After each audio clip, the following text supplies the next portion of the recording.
Tendo sido um banqueiro de investimento por mais de 30 anos, eu quero te dar o meu perspectiva pessoal sobre fusões e aquisições. O grande desafio é como diabos você ensina algo como fusões e aquisições, porque é um assunto tão complexo, um processo complexo. É algo que realmente nunca foi escrito para baixo em um livro. E a resposta simples é: você só pode realmente ensiná-lo com a experiência. Então você quer saber se a pessoa que está compartilhando a experiência deles com você realmente esteve lá. Consegui, peguei a camiseta, por assim dizer. Está tudo muito bem depois de passar alguns anos em um banco de investimento como analista, mas então você realmente uma espécie de voyeur do processo, você não é. Realmente fazendo isso, você não é o diretor sénior executando o processo e a tomada de decisões. Não há nenhum atalho para realmente obter esse conhecimento. Você realmente tem que trabalhar em negócios e para ter essa experiência. Mas tendo feito isso por 30 anos, agora estou no meu meio. Anos 50, eu realmente amo compartilhar essa experiência com você. E também quero dar a vocês minha perspectiva sobre o que é. Gostaria de estar envolvido em fusões e aquisições. Suponho que o ponto de partida realmente seja um negócio. Ciclo. Se você acha que todo o negócio tem um ciclo de vida. Todo o mercado está cheio dessas empresas, todas que têm seus próprios ciclos de vida e, essencialmente, trata-se de criar valor. Empreendedores criam empresas e criam empresas porque querem construir algo e eles querem fazer dinheiro. Esses negócios precisam crescer. Para crescer, eles precisam de capital e às vezes eles precisam fazer aquisições. E então, no final do dia, os empresários estão vai precisar de alguma forma de saída, seja parcial. Talvez seja um IPO e eles vendam parte de sua participação. E ainda manter um interesse ou uma saída completa. E eles vendem a empresa para outra pessoa. Mas sem isso, eles não conseguem perceber o valor por si próprios. Então você tem um sistema aqui onde os empreendedores estão ocupados criando empresas, mas precisam de acesso a capital e, em última análise, eles precisam ser capaz de extrair capital. E isso é realmente onde chegam as fusões e aquisições. Portanto, se você começar com o ciclo de vida de uma empresa, terá um startup e a startup inventa um produto e projeta isso e faz todo o R&D. E então ele vai e encontra um cliente. Agora, se um cliente compra um produto que não é realmente prova, se muitos clientes compram o produto, então você tem um mercado. Portanto, a empresa está crescendo agora nesses primeiros estágios, eles precisam de acesso ao capital. Então o capital tem que ser colocado, é muito difícil iniciar uma empresa do zero absoluto com nenhum capital externo. Assim que o negócio é estabelecido, ele tem um grupo de clientes, precisa crescer e ele precisa escalar esse negócio. E, novamente, se você crescer um negócio, o que acontecerá? Antes de você realmente conseguir dinheiro é realmente uma merda de dinheiro. Porque você tem que comprar materiais, tem que pagar pessoas e você tem que fazer tudo isso antes de poder vender um produto ou serviço para receber o dinheiro de volta. Portanto, precisa de capital de giro. Agora em algum ponto, precisa considerar como vai sair. Como os empresários, os acionistas vão conseguir uma saída e isso pode ser por meio de uma venda e IPO ou aquisição. E como parte do processo de crescimento, eles podem precisar fazer uma aquisição. A empresa pode se fundir com outra empresa. Então, fusões e aquisições cobrem tudo, mas também inclui uma venda de empresa. Porque você pode ter uma aquisição. Mas o outro lado de uma aquisição são as vendas. Lado. E vou explicar isso também. Então, fusões e aquisições. Inclui saídas da empresa também. IPOs são experiências diferentes, é onde você tem ter muito conhecimento detalhado sobre a lista. Regras em seu mercado e você tem que ser capaz de ir através de todo o processo e a documentação para fazer isso. Já fiz listagens no mercado de Londres, mas não. Provavelmente por cerca de 20 anos, mas essa é uma habilidade diferente. E o trabalho detalhado em que normalmente é tratado por um corretor da bolsa em vez de banqueiro de investimento. Então, quais são os principais passos como consultor? Bem, basicamente você precisa dar à empresa conselho estratégico, você precisa embarcar e entender o que eles estão tentando alcançar e então ser capaz de aconselhá-los com sua experiência do mercado e setor sobre o que eles querem fazer. Inevitavelmente, eles vão querer levantar capital em algum momento. E isso pode ser por meio de um IPO, mas é no início. Estágios, é muito mais provável que seja por meio privado ou investidores institucionais de private equity ou venture capital. A empresa pode desejar ou precisar fazer aquisições, então você terá que ajudá-los na compra.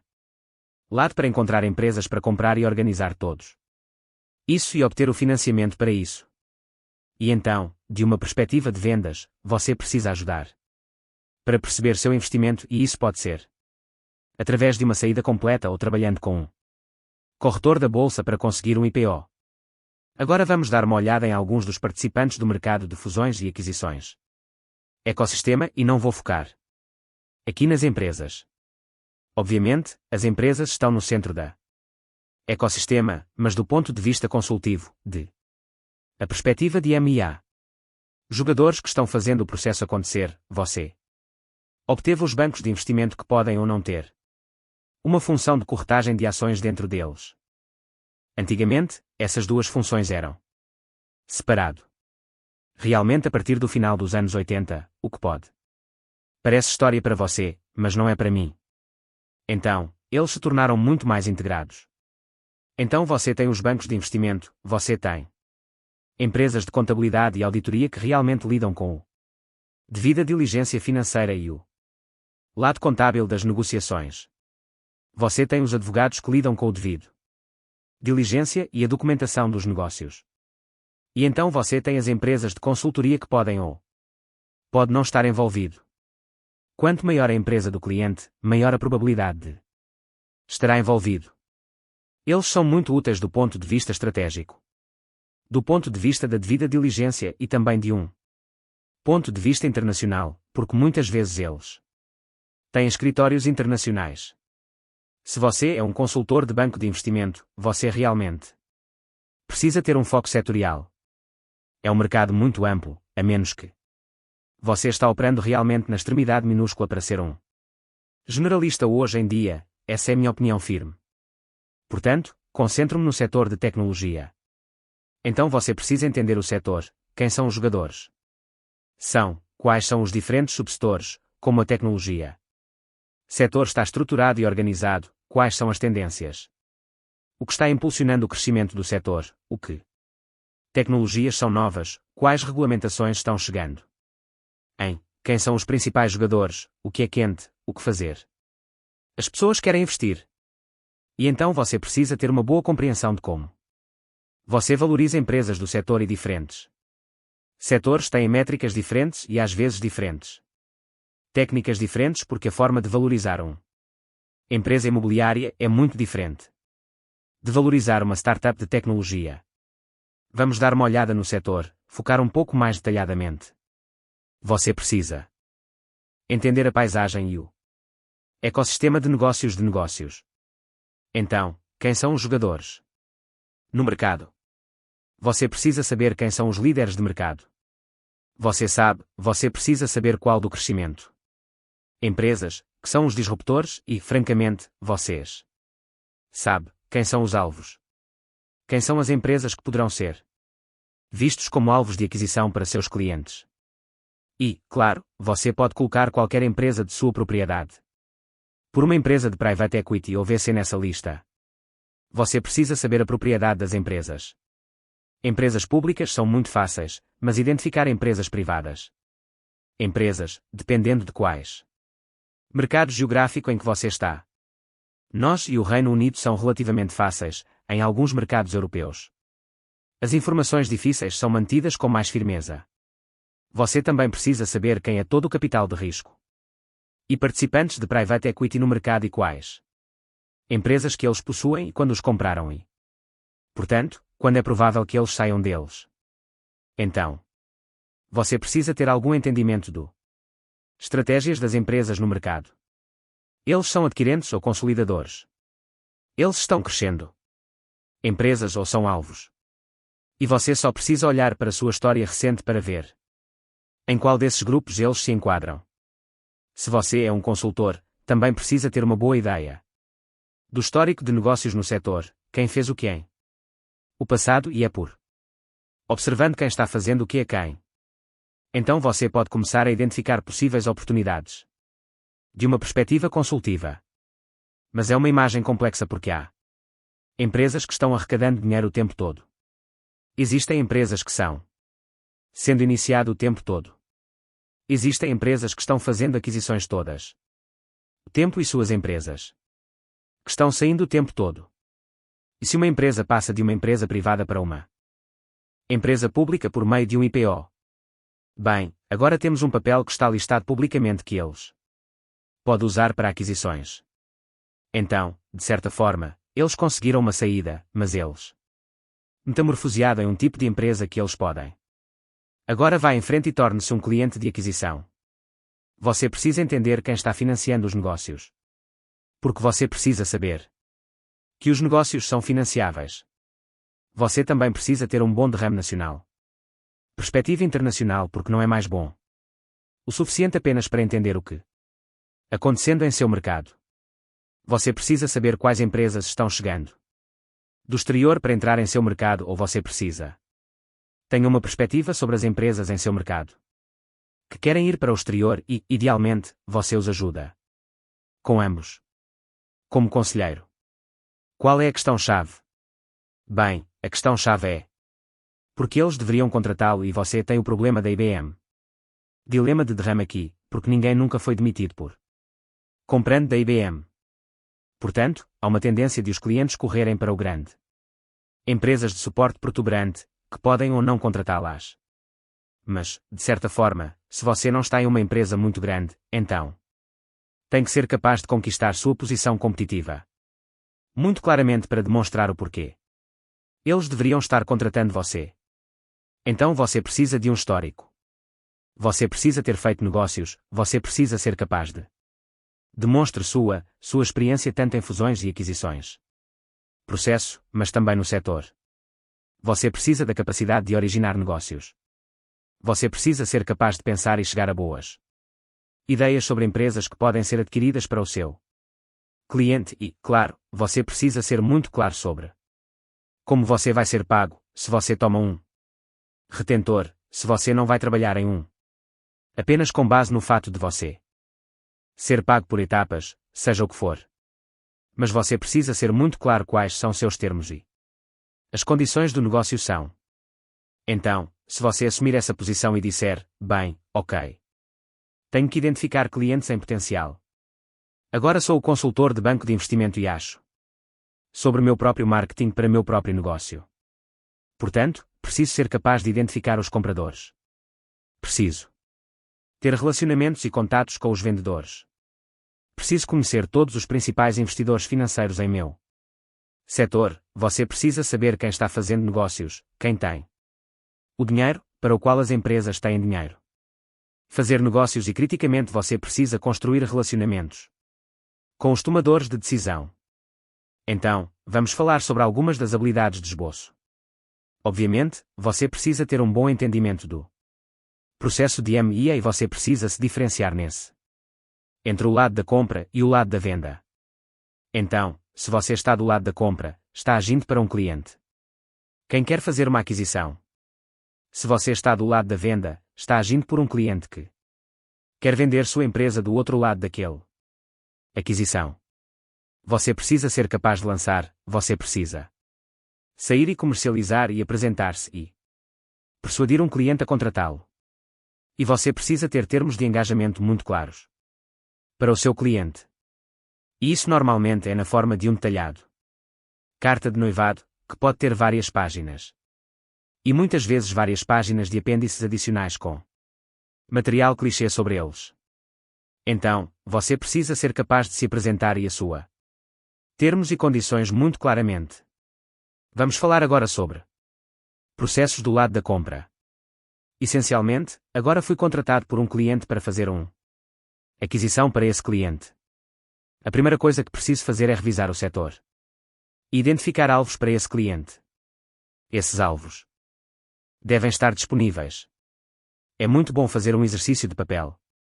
Identificar uma longa lista de alvos, mas a menos que você realmente saiba que a diretoria dessa empresa está preparada para contemplar uma venda agora.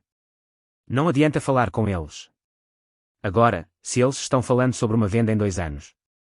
E então você precisa ser capaz de fazer uma abordagem. Nome do seu cliente para ver se eles estão preparados para ter uma discussão. Isso leva logicamente ao inicial. Discussões entre as partes que, a princípio, podem ou pode não envolver seu cliente e toda a divulgação do seu nome. Você pode fazer isso sem nomes. Começar com: você precisará chegar a algum ponto de vista e, em seguida, acordo sobre valor e avaliação. Portanto, você precisará, como consultor, valorizar o empresa e, em seguida, você precisará compartilhar essa visão com seu cliente e, em seguida, apresentaremos esse valor como parte do preço de aquisição para a empresa-alvo. Isso leva inevitavelmente a negociações. Isso leva ao apresentação de uma carta de intenções que estabelece os termos-chave, que são negociados e, em seguida, acordados. Uma vez que a carta de intenções é acordada, há uma fase de due diligence onde você envia os advogados e o contadores, consultores de gestão, qualquer pessoa. Mais você deseja fazer sobre saúde ambiental, RH. Seja o que for, ir e verificar se está tudo bem. Não há esqueletos escondidos no armário do empresa que você deseja comprar e, finalmente, obtém tudo resolvido. Você finaliza os termos, elabora uma venda e contrato de compra e então você concorda. O acordo. Do lado da venda. É um processo ligeiramente diferente. A última parte disso. Ele reflete a primeira parte. Mas do lado do vendedor, você precisa ir e lançar para o cliente e persuadi-lo de que você é competente para lidar com a venda de seus negócios. Então você precisa dar a eles uma ideia de seu perspectiva da avaliação e as principais condições de saída que você acha que será adequado para seus negócios. E você também vai querer saber deles qual é a chave. As condições de saída são: a gerência quer ficar. Eles querem ir, por exemplo. Você precisará identificar os potenciais adquirentes universais, têm compreensão de sua estratégia e os fundamentos, o que você está procurando é o adquirente que deseja pagar prêmio estratégico para o seu cliente e, portanto, você conseguir um preço mais alto na saída do que você de outra forma teria feito. Você precisará montar a sala de dados. Este é o data room usado na due diligence processo e é uma coleção bastante complexa de negócios. Documentação, que será supervisionada por contadores. Mas no final do dia, você está responsável como consultor de banco de investimento para fazer certeza de que está montado. Então, você precisará comercializar o negócio. Você pode fazer isso como um tiro de rifle apenas se aproximando de 1 ou 2 compradores em potencial, ou você pode ter uma ampla leilão abrangente e abordagem de toda uma vasta gama de potenciais compradores. Talvez inicialmente sem nomes. Talvez inicialmente apenas com um teaser de 1 ou 2 páginas sobre o negócio. Mas você precisará de um memorando de informações sobre a empresa como parte de seus materiais de marketing para. Então, assim que o potencial comprador indicou interesse, eles assinaram uma carta de confidencialidade e então você fornece a eles as informações. Memorando, que provavelmente é um livro de 30 ou 40 páginas. Sobre o negócio, o que os ajuda a formar uma visão. Para saber se eles querem fazer uma oferta. Haverá algumas negociações e discussões e então você recebe uma oferta ou ofertas. Idealmente, essas ofertas precisam ser negociados e, em última análise, os termos. Concordou com um comprador. Você pode estar negociando vários termos ao mesmo tempo, mas na verdade você só quer se inscrever com um. Isso então leva à devida diligência, que leva à documentação final, vendedor, pensões, fechamento de contrato. E o dinheiro muda de mãos. Então esse é o outro lado do negócio. Como consultor, como banqueiro de investimento neste processo, bem, você precisa de muita habilidade, isso não é algo que é uma construção de kit fixe. É um processo muito complexo e depende de muitos Experiência, você precisa ter uma rede e relacionamentos em seu setor e em todos os investidores financeiros e provavelmente em outros investimentos. Bancos também. Você precisa de um histórico e precisa ser capaz de demonstre sua integridade por causa da confidencialidade. E a confiança é tão importante. Você precisa ser capaz de apresentar seu negócio e seu habilidades e venda-se aos clientes. Você precisa saber como comercializar seus negócios para outros compradores potenciais no mercado. Portanto, você também precisa de habilidades de marketing. Você precisa dominar e entender toda a documentação envolvida. Você pode não escrever muito sobre isso, mas certamente vai querer ser capaz de aconselhar sobre seu fraseado e o peso dos parágrafos e conteúdo de detalhes. Os documentos estão certos e estão a favor do seu cliente. Isso é algo que você só pode realmente ganhar com a experiência. Você então precisa estar bem organizado e ser capaz de gerenciar o processo de negociação porque esse é o seu principal função, é levar tudo até o fim. E isso significa acompanhar as reuniões, organizar agendas, certificando-se de que as etapas de ação sejam tomadas. Certificando-se de que o processo segue o cronograma que você partiu. E, claro, você precisa de habilidades de negociação porque você é o principal negociador de seu cliente e você precisa aconselhá-los sobre a melhor forma de negociar o negócio e para fechar o negócio. Essa é a minha perspectiva pessoal sobre fusões e aquisições. É baseado em mais de 30 anos de experiência. Eu sei que esta foi uma palestra bastante longa, mas eu quero compartilhar essa experiência pessoal com você, para lhe dar a confiança de que tenho esse entendimento detalhado do processo de fusões e aquisições que estou tentando compartilhar com você.